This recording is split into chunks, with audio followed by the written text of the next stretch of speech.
భక్తులందరికీ హరే కృష్ణ, జయ జగన్నాథ్. ప్రస్తుతం శ్రీ జగన్నాథపురిలో శ్రీ జగన్నాథుని యొక్క రథయాత్ర జరుగుతుంది. రథయాత్ర, ఈ రథయాత్ర ఉత్సవం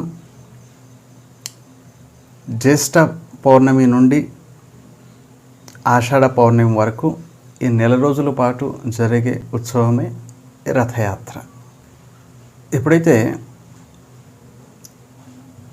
ఇంద్రధనుడు గొప్ప మహారాజు, గొప్ప భక్తుడు,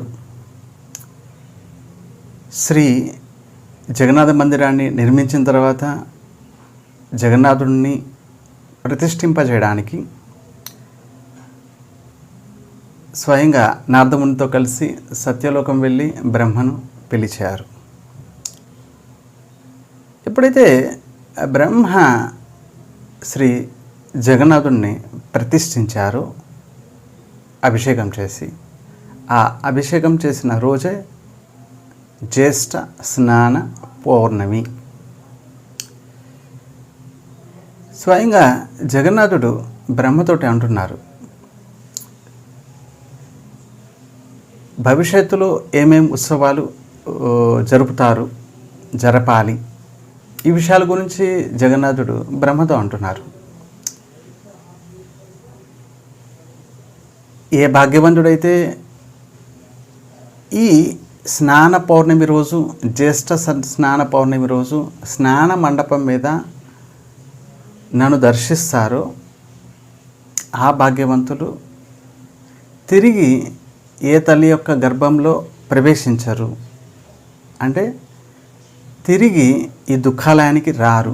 నా యొక్క దివ్యమైన, నిత్యమైన, చిన్మయమైన ధామానికి వస్తారు, నాతో కూడా శాశ్వతంగా ఉంటారు అంటూ స్వయంగా జగన్నాథుడు స్నాన పౌర్ణమి యొక్క మహిమ గురించి బ్రహ్మతోటి అంటున్నారు.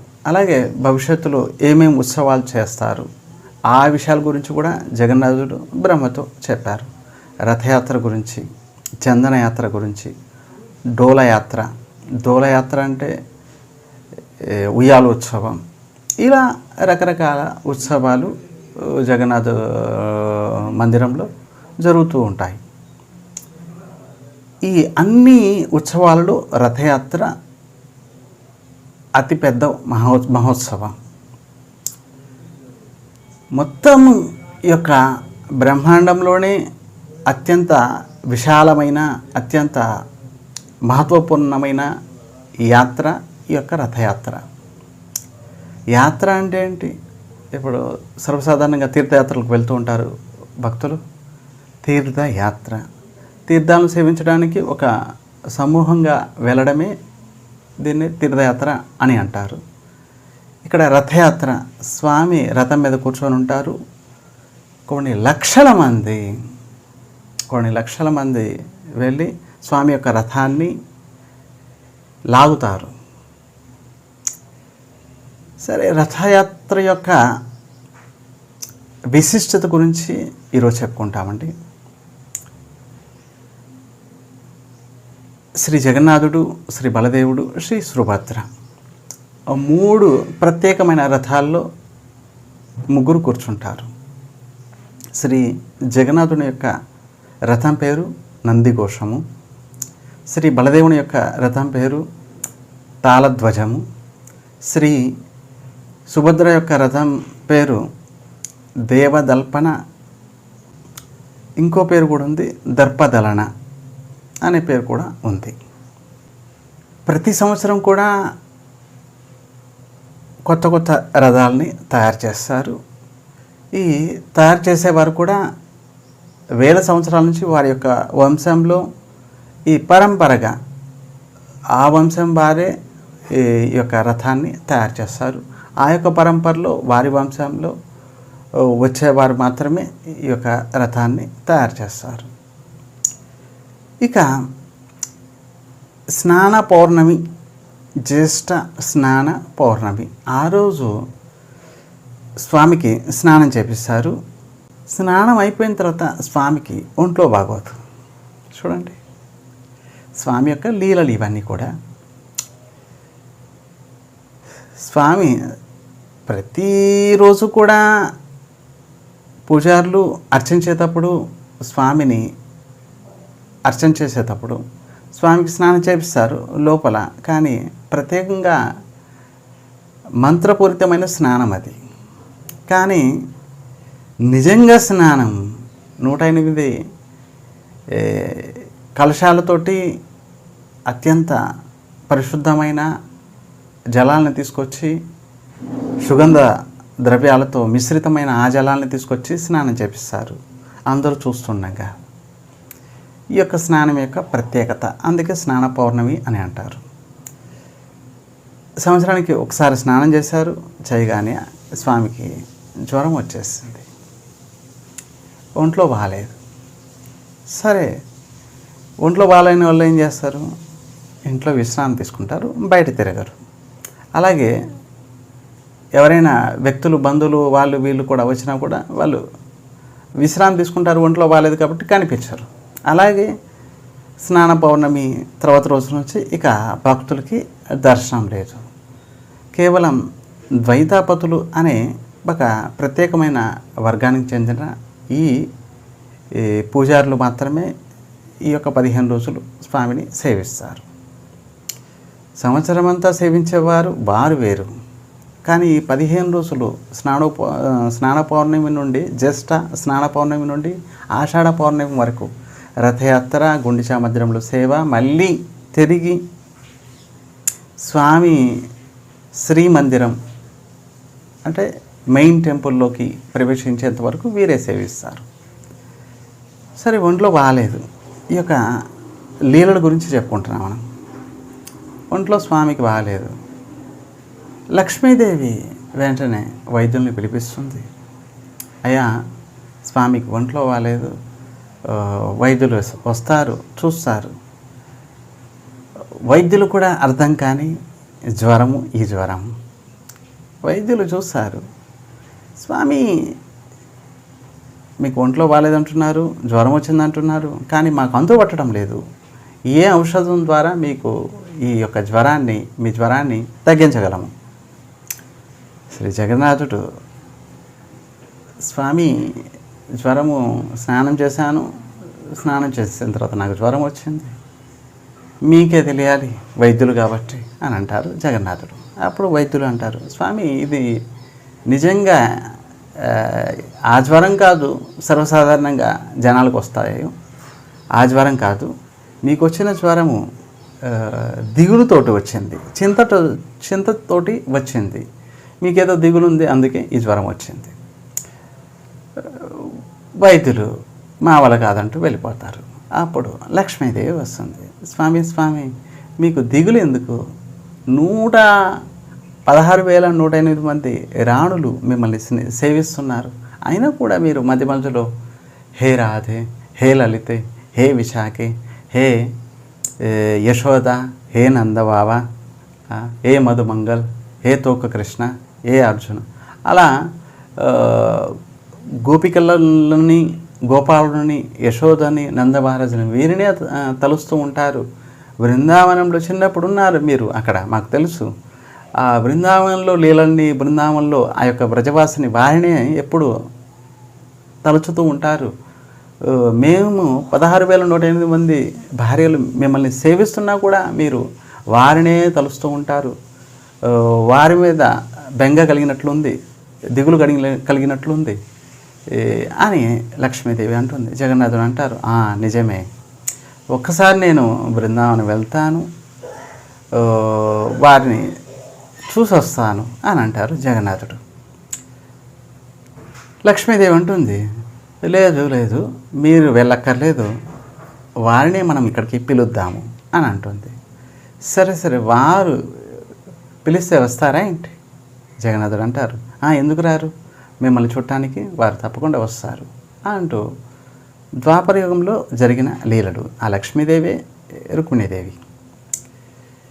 ద్వాపర యుగంలో ఒకసారి సూర్యగ్రహణం కలిగింది. ఆ సూర్యగ్రహాన్ని లక్ష్యంగా చేసుకొని హస్తినాపుర వాసులు పాండవులు ఇత్యాదులు అందరూ ద్వారకా నుంచి కృష్ణుడు 16,108 మంది రాణులు, మిగతా ద్వారకావాసులు అందరూ, అలాగే బృందావనం నుంచి బృందావనవాసి యశోద, నందమహారాజు, రాధారాణి, గోపికలు, గోపాలు అందరూ కూడా వచ్చారు కురుక్షేత్రానికి. కురుక్షేత్రానికి వచ్చి అందరూ కలిశారు. సూర్యగ్రహణం, నిజానికి సూర్యగ్రహణం ఒక లక్ష్యం. నిజానికి అంతర్భావం ఏంటంటే అందరూ బంధుమిత్రులు ఒకసారి ఒక చోటకు వచ్చి అందరూ కలవటం. అందరూ వచ్చి కలిశారు ఒకరినొకరిని. సరే 100 సంవత్సరాల తర్వాత ఈ యొక్క బృందావన వాసి వచ్చి కృష్ణుని కలిశారు. ఒక 11 సంవత్సరాల బృందావనంలో ఉన్నారు. తర్వాత 15 నుంచి 20 సంవత్సరాల లోపల మథురాలో ఉన్నారు. అక్కడి నుంచి ఇక కృష్ణుడు మళ్ళీ తిరిగి బృందావనం రాలేదు. రేపు పొద్దున్నే వచ్చేస్తాను, ఒకరోజు ఉంటాను, ఎల్లుండి వచ్చేస్తాను అని చెప్పి కృష్ణుడు వెళ్ళిపోయాడు. ఇంకా తిరిగి రాలేదు. బృందావన వాసి కృష్ణుడు వస్తారు అని చెప్పి తమ ప్రాణాన్ని నిలబెట్టుకొని కృష్ణుడి కోసం ఎదురు చూస్తున్నారు. 100 సంవత్సరాల తర్వాత ద్వారకా నుంచి ద్వారకావాసులతో కలిసి కృష్ణుడు కురుక్షేత్రానికి వస్తారు. ఆ సమయంలో వీరికి కూడా కబురు పెడతారు. బృందావన వాసి అందరూ కూడా ఈ యొక్క కురుక్షేత్రానికి వస్తారు. అందరూ కలుస్తారు బంధుమిత్రులు. ఆ సమయంలో గోపికల యొక్క భావం చూడండి. ఏదో విధంగా కృష్ణుడిని రథం మీద కూర్చోబెట్టుకొని స్వయంగా మేమే లాగి తీసుకెళ్తాము అనే భావాన్ని వ్యక్తం చేస్తారు. నిజానికి ఈ లీలలు సమాప్తమవుతాయి లీలలు. అప్పటికి కురుక్షేత్ర యుద్ధం కూడా అయిపోతుంది. ఇక చివర లీలలు అన్నమాట. ఆ సమయంలో నిజానికి గోపికల యొక్క భావం శ్రీకృష్ణుని రథం మీద కూర్చోబెట్టుకొని మేము తీసుకెళ్తాము బృందావనానికి, స్వయంగా మేమే లాక్కొని తీసుకెళ్తాము అని. అందుకే వచ్చారు బృందావన వాసి అందరూ కృష్ణుని తీసుకెళ్ళడానికి, కేవలం దర్శనం చేయడానికి కాదు, తీసుకెళ్ళడానికి వచ్చారు. ఆ భావంతో రథయాత్ర యొక్క రహస్యం ఏంటి, విశిష్టత ఏంటి? ఈ యొక్క శ్రీమందిరం మెయిన్ టెంపుల్ ఇదే ద్వారక. అక్కడ నుంచి స్వామి రథంలో కూర్చొని భక్తులు ఆ యొక్క రథాన్ని లాక్కుంటూ తీసుకెళ్తారు. గుండిచా మందిరమే బృందావనం, నందగోకులం. యశోద, నందమహారాజు, రాధారాణి, గోపికలు, గోపాలు వీరందరూ నివసించేదే ఈ యొక్క గుండిచా మందిరం, ఈ యొక్క బృందావనం. వచ్చి స్వామి 9 రోజులు ఉంటారు. 5వ రోజు నిజానికి లక్ష్మీదేవి అంటుంది, స్వామి స్వయంగా వాళ్ళని పిలిపిస్తాను. కానీ జగన్నాథుడు అంటారు, లేదు నేనే వెళ్తాను, ఈరోజు వెళ్తాను, ఒకరోజు ఉంటాను, తర్వాత రోజు వచ్చేస్తాను అని అంటారు జగన్నాథుడు. లక్ష్మీదేవి ఒప్పుకుంటుంది. సరే బలదేవుడు, సుభద్ర, జగన్నాథుడు ముగ్గురు రెడీ అయిపోతారు. చూడండి, రథయాత్ర మహోత్సవం. భారతదేశంలో రకరకాల తీర్థాలు ఉన్నాయి. ఎన్నో రకాల తీర్థాల్లో ఎన్నో రకాల మహోత్సవాలు జరుగుతూ ఉంటాయి నిత్యము, ప్రతిరోజు కూడా. ఏదో ఒక తీర్థ ప్రదేశంలో అక్కడికి సంబంధించిన విశేషాలు, ఉత్సవాలు జరుగుతూ ఉంటాయి. ఇక 4 ధామాలు, ముఖ్యంగా భరతవర్షంలో 4 ధామాలు: శ్రీ ద్వారకాధామము, శ్రీ రామేశ్వర ధామము, శ్రీ బద్రీనాథ్ ధామము, ఇక 4వది జగన్నాథ్ ధామం. 4 ధామాల్లో 4 విశిష్టమైన లీల చేస్తారు స్వామి. రామేశ్వరంలో స్వామి స్నానం చేస్తారు. ద్వారకాలో శృంగారం, ఈ యొక్క రాణులు శృంగారిస్తారు స్వామికి. శృంగారించిన తర్వాత విశ్రాంతి తీసుకుంటారు అక్కడ బద్రీనారాయణలో. అక్కడ నుంచి మరి భోజనం చేస్తారు. అన్నక్షేత్రం అని కూడా అంటారు పూరిధామాన్ని. పూరికి వెళ్ళి స్వామి స్వయంగా భుజిస్తారు, స్వయంగా వంట చేస్తారు. లక్ష్మీదేవి చేసిన ఆ యొక్క వంటని స్వీకరిస్తారు. స్వయంగా కూర్చొని, మనం ఎలా కూర్చొని భోజనం చేస్తామో అలా స్వామి కూర్చొని భోజనం చేస్తారు. ఈ యొక్క మహాప్రసాదం యొక్క మహిమ అపారము. తర్వాత మనం చెప్పుకుంటాం.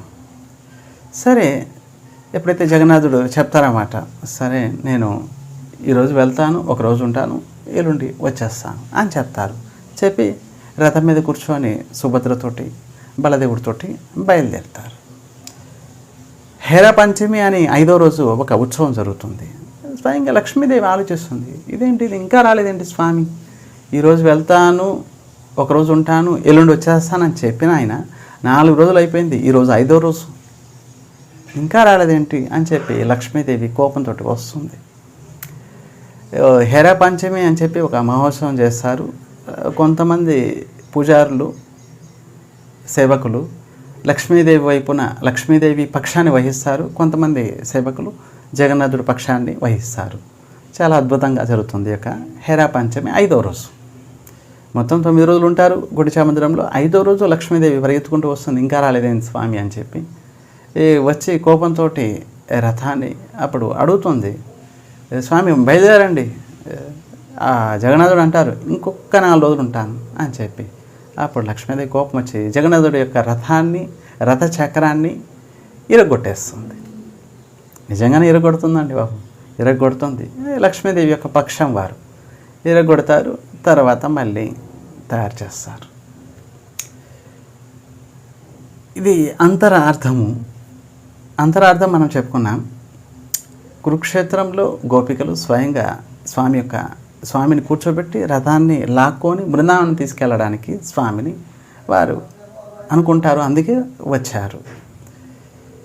చూడండి, స్వామి ఎన్నో రకాల క్షేత్రాలు ఉన్నాయి, ఎన్నో రకాల తీర్థాలు ఉన్నాయి భరతవర్షంలో. విశేషంగా జగన్నాథ ధామంలో జరిగే లీలల గురించి చూడండి.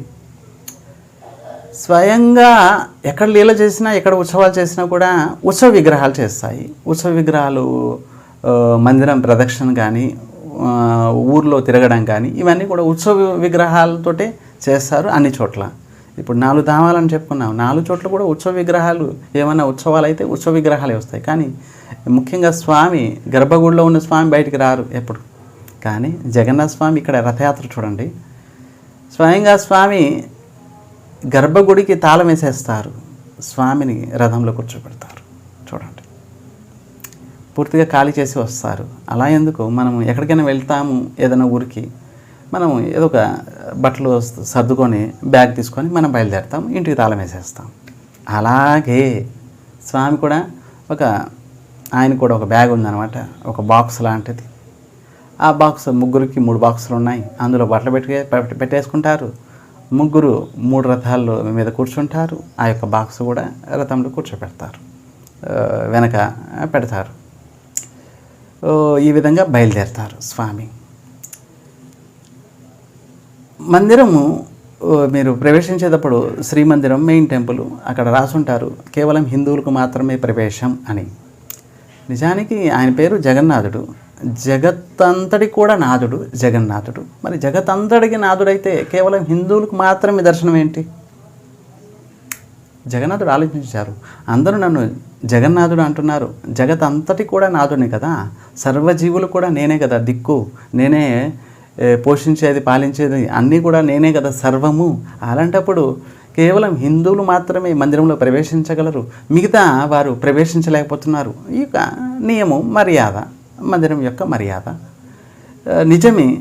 కానీ మిగతా జీవులను కూడా ఉత్తరించాలి కదా, మిగతా జీవులకు కూడా మంగళం చేకూర్చాలి అని చెప్పి స్వయంగా రథం మీద కూర్చొని స్వామి వస్తారు.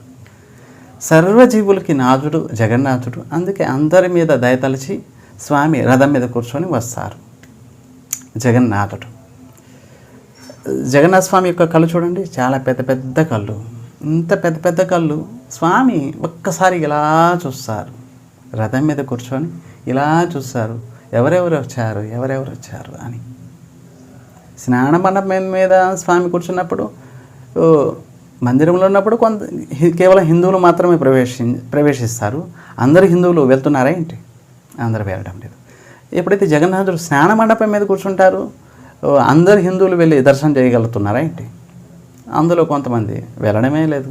అప్పుడు జగన్నాథుడు ఆలోచించారు, రథం మీద కూర్చొని ఒకసారిగా నేను బయలుదేరితే మొత్తం లోకమంతా జనాలందరూ కూడా నన్ను చూడగలరు, వారికి నేను మంగళం చేకూర్చగలను అని చెప్పి స్వయంగా జగన్నాథుడు పెద్ద పెద్ద కళ్ళతోటి ఒక్కసారి ఇలా చూస్తారు స్వామి. ఆహాహా, ఎవరెవరు వచ్చారు అన్నట్లుగా. ఈ యొక్క విశిష్టత చూడండి. స్వయంగా జగన్నాథుడు మందిరం తాళం వేసేసి, గర్భగుడికి తాళం వేసేసి స్వయంగా రథం మీద కూర్చొని వస్తారు. భక్తులు లక్షల మంది ఈ యొక్క రథయాత్రలో లక్షల మంది స్వామి యొక్క రథాన్ని లాగుతారు. వైష్ణవులు ప్రత్యేకంగా వైష్ణవుల యొక్క భావం స్వామిని ఏదో విధంగా ఈ యొక్క ద్వారకా నుంచి బృందావనానికి ఈ యొక్క రథం మీద కూర్చోబెట్టి లాక్కొని తీసుకెళ్ళాలి అనే భావంతో. అందుకే తిరుగు ప్రయాణంలో వైష్ణవులు ఎవరైతే విశిష్టమైన భక్తులు వైష్ణవులు తిరుగు ప్రయాణంలో పాల్గొనరు. స్వామి బృందావనం వచ్చిన తర్వాత మళ్ళీ ద్వారకాకి ఎందుకు పంపిస్తాము అనే భావంతో విశుద్ధమైన ఈ యొక్క వైష్ణవులు వారు స్వామిని తిరిగి ద్వారకాకు పంపించడానికి ఇష్టపడరు. అందుకే తిరుగు ప్రయాణంలో వారు పాల్గొనరు. సర్వసాధారణమైన జనాలు శ్రద్ధాళులు వారు అందరూ కూడా రథయాత్ర అని చెప్పి స్వామిని తీసుకొచ్చి గుండిచా మందిరంలో 9 రోజుల తర్వాత మళ్ళీ రథాన్ని లాక్కొని మళ్ళీ ద్వారకాకి తీసుకెళ్తారు. అదే వేరే విషయం. సరే, స్వామి శ్రీమందిరం నుండి గుండిచా మందిరానికి వచ్చే దారిలో ఒక భక్తుడు సమాధి ఉందన్నమాట. ఈ భక్తుడి పేరే సాలవేగుడు. ఈయన గురించి చెప్పుకుంటాం. ఈ యొక్క రథయాత్ర విశిష్ట గురించి చెప్పుకునేటప్పుడు ఆయన గురించి చెప్పుకోకపోతే ఇక పరిపూర్ణం కాదు. సాలవేగుడు గొప్ప భక్తుడు. భగవద్గీతలో కృష్ణుడు అంటున్నారు, శంకరో నరకాయైవ కులజ్ఞానం కులస్యచ. నిజానికి వర్ణ శంకరం, శంకరో నరకాయైవ, శంకరవర్ణం. శంకరవర్ణం జాతి అంటే భార్య భర్త ఒకే జాతికి చెందినవారు కాదు. ఇటువంటి ఒకవేళ నిమ్న జాతి ఉన్నత జాతి, నిమ్న జాతి ఉన్నత జాతి యొక్క భార్యాభర్తలు కలవడం వలన జన్మించే సంతానమే వర్ణశంకరం అని అంటారు. వర్ణం అంటే బ్రాహ్మణ, క్షత్రియ, వైశ్య, శూద్ర, ఈ 4 వర్ణాలండి. బ్రాహ్మణులతోటి వివాహం చేసుకోవాలి, క్షత్రియులతోటి, వైశ్యులతోటి, శూద్రులతోటి వివాహం చేసుకోవాలి. ఎప్పుడైతే ఈ యొక్క వర్ణ క్రమంలో మార్పు వస్తుందో, బ్రాహ్మణులు వెళ్ళి క్షత్రియులతోటి, లేకపోతే క్షత్రియులు వెళ్ళి వైశ్యులతోటి ఇలా వివాహం చేసుకోవడం వల్ల కలిగే సంతానం వర్ణశంకరం. అటువంటి వర్ణశంకరం శంకరో నరకాయైవ, నరకం వెళ్తారు అటువంటి సంతానం అని చెప్పబడింది. స్వయంగా కృష్ణుడు భగవద్గీతలో అంటున్నాడు. కానీ ఈ సాలవేగుడు జన్మించింది ఒక హిందువులలో మ్లేచ్చులు అంటారు. మ్లేచ్చులు చండాలుల కంటే ఇంకా నీచమైన జాతి మ్లేచ్చులు. మ్లేచ్చులు అంటే యవ్వనులు, ఇక చెప్పాలంటే ముస్లింలు. పూర్వము 17వ శతాబ్దంలో ముస్లింల పరిపాలన సర్వత్రా, ఢిల్లీలో కూడా ఔరంగజేబు ఆ సమయంలో పరిపాలిస్తున్నారు. ఔరంగజేబు పరిపాలిస్తున్న ఆ సమయంలో సైనికుల్లో ప్రధాన సైనికుడు అంటారు. ప్రధాన సైనికుడిని ఒడిశాకి పంపించాడు. నువ్వు ఒడిశా వెళ్ళు, అక్కడ రాజుల్ని ఓడించి అక్కడ మన యొక్క రాజ్యాన్ని స్థాపించు అని చెప్పి ప్రధాన సైనికుడిని పంపిస్తారు. ఈ ప్రధాన సైనికుడు మొఘలుడు, ముస్లిముడు వెళ్తాడు ఒడిశా. జగన్నాథపురి ఆ పరిసర ప్రాంతాల్లో తిరుగుతూ ఉంటాడు తన సైన్యంతో. ఎక్కడ ఎవరిని ఓడించాలి, ఎక్కడ రాజ్యాన్ని స్థాపించాలి. ఆ సమయంలో ఈ ప్రధాన సేవకుడు దారిలో వెళ్ళేటప్పుడు ఒక అందమైన యువతిని చూస్తారు. ఎవరికైతే వివాహం అయిపోయింది, భర్త చనిపోయారు. వివాహమైన కొద్ది రోజుల్లోనే భర్త పాపం చనిపోయారు. ఆ యొక్క విధవ స్త్రీ పక్కనే రోడ్డు మీద ఆ యొక్క సరోవరంలో నీళ్లు తీసుకోవడానికి వెళ్తుంది.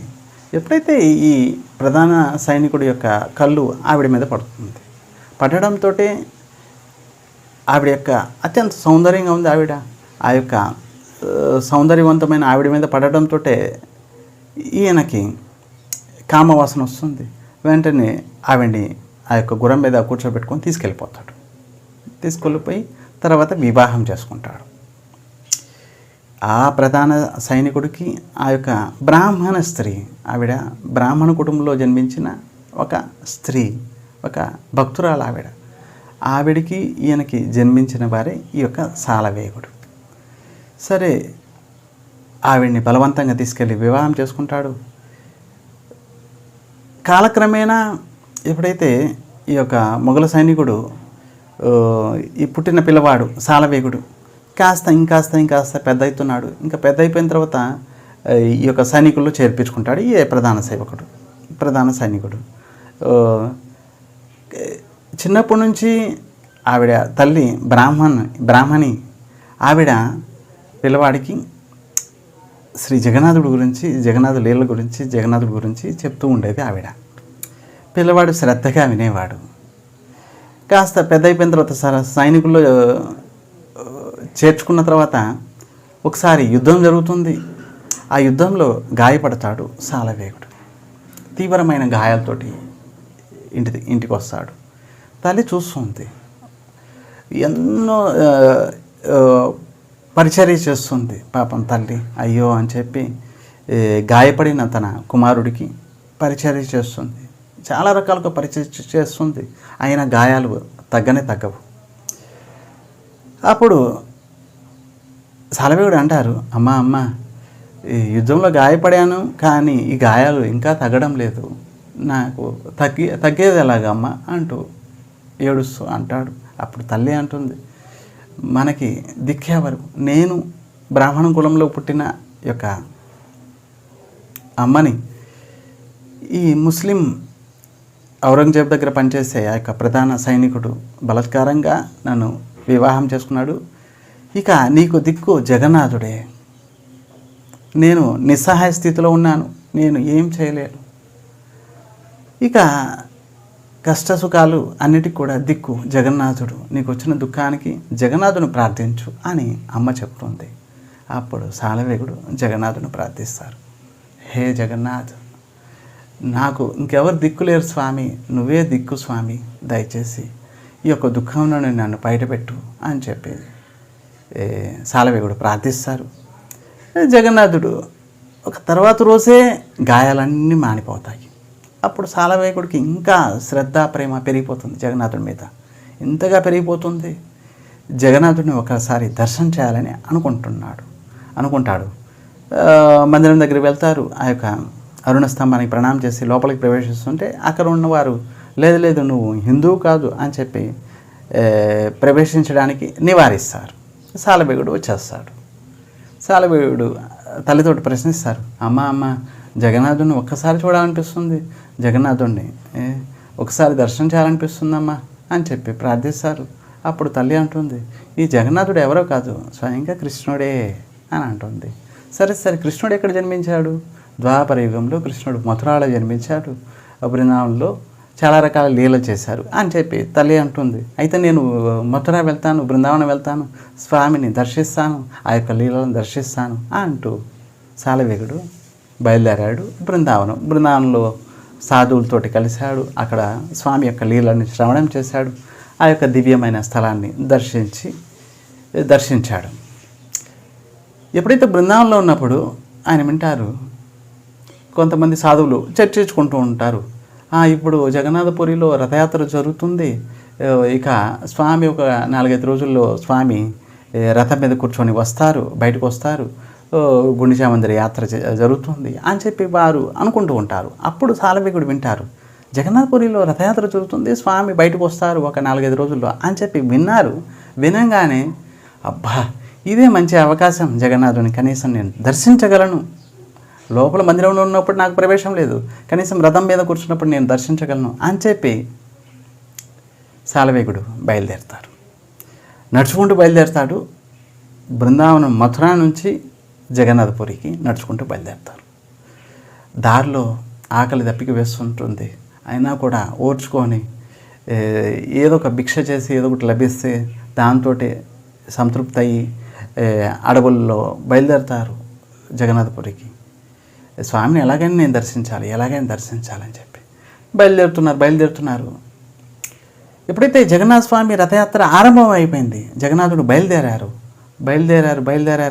కరెక్ట్గా మొట్టమొదట బలదేవుని యొక్క రథం వెళ్ళిపోయింది, సుభద్రదేవి యొక్క రథం తర్వాత వెళ్ళిపోయింది. జగన్నాథుని యొక్క రథం కొద్దిగా దూరం వెళ్ళేసి ఆగిపోయింది. ఎలా ఇప్పుడు చూడండి, జగన్నాథపురిలో స్వామి ఇక కాస్త దూరం వచ్చేసారు, ఉండిపోయారు స్వామి. ఇక ఈరోజు వస్తారు. నిన్న బలదేవుడు వచ్చేసారు, సుభద్ర వచ్చారు, జగన్నాథుడు ఇంకా రాలేదు. ఈరోజు స్వామి చేరుతారు. అలాగే స్వామి ఉండిపోయారు. ఇక పూరి మహారాజు ఏనుగులను తీసుకొచ్చి లాగించినా కూడా స్వామి కదలటం లేదు. ఎందుకంటే తన భక్తుడు వస్తున్నారు, సాలవేగుడు దారిలో అంటున్నారు, స్వామి రథంలోనే అలాగే ఉండండి, నేను జగన్నాథపురి చేరేంత వరకు కూడా మీరు రథంలో అలాగే ఉండండి స్వామి, ఒక్కసారి మిమ్మల్ని దర్శిస్తాను అని చెప్పి ప్రార్థించారు. భక్తుడి యొక్క ప్రార్థన, భక్తవత్సలుడు జగన్నాథుడు, పతితపావనుడు జగన్నాథుడు అలాగే రథం మీద ఉన్నారు. ఎప్పటి వరకు సాలవేగుడు వెళ్ళి జగన్నాథపురి చేరలేదు, అప్పటి వరకు కూడా స్వామి రథం మీద అలాగే కూర్చున్నాడు. ఎప్పుడైతే ఈయన వెళ్ళాడు, స్వామిని దర్శించి ప్రణామం చేశాడు, అప్పుడు రథం కదిలింది. ఎక్కడైతే స్వామి సాలవేగుడిని కలిశారో, దర్శనం ఇచ్చారో, ఆ యొక్క స్థలంలోని తర్వాత ఈ యొక్క గొప్ప భక్తుడి యొక్క సమాధి మందిరం అక్కడే కట్టారు. మనము ఈ బడదండ అంటారు. ఎక్కడైతే శ్రీమందిరం నుంచి జగన్నాథుడు గుండిచ మందిరం వస్తారో ఆ యొక్క దారిని బడదండ అని అంటారు. ఆ యొక్క బడదండలోనే జగన్నాథ మందిరం నుంచి గుండిచ మందిరం మధ్య దారిలో అక్కడ ఈ సాలవేగుడి యొక్క గొప్ప భక్తుడి యొక్క సమాధి ఇప్పటికి కూడా ఉంది. సమాధిని కూడా మనం దర్శించవచ్చు. చూడండి, భక్తులకి దర్శనం ఇవ్వడానికి, అందుకే జగత్ అంతటి కూడా స్వామి అన్నప్పుడు కేవలం హిందువులకే కాదు, అందరికీ కూడా స్వామి. పతిత పావనుడు, పతితుల్ని ఉద్ధరించడానికి, పతితుల్ని పావనించడానికి స్వామి స్వయంగా. అందుకే సాలవేగుడు అన్నారు, స్వామి మీ పేరు పతిత పావను కదా, నేను పతితుడిని, ఒక ముస్లిముడికి ఒక బ్రాహ్మణ స్త్రీకి జన్మించిన వాడిని, నేను పతితుడిని, నన్ను పావనం చేస్తే మీ పేరు సార్థకమవుతుంది, ఊరికే పేరు పెట్టుకుంటూ సరిపోదు అని చెప్పి ఈ సాలవేగుడు అన్నారు. స్వామి సరే నేను నిజంగా పతిత పావుని అంటూ స్వామి రథం మీద ఉన్నారు. భక్తుడు వచ్చేంత వరకు సాలవేగుడు దర్శించారు. చూడండి, అద్భుతం. కనుక రథయాత్ర మహోత్సవం విశిష్టత, ఇంకా అంతరార్థం ఏంటి? శ్రీ చైతన్య మహాప్రభువులు ఏ భావంతో రథం ఎదురుగా నృత్యం చేసేవారు, ఈ విషయాల గురించి మనం తర్వాత మళ్ళీ చెప్పుకుంటాం. జై జగన్నాథ్, హరే కృష్ణ, ధన్యవాదాలు.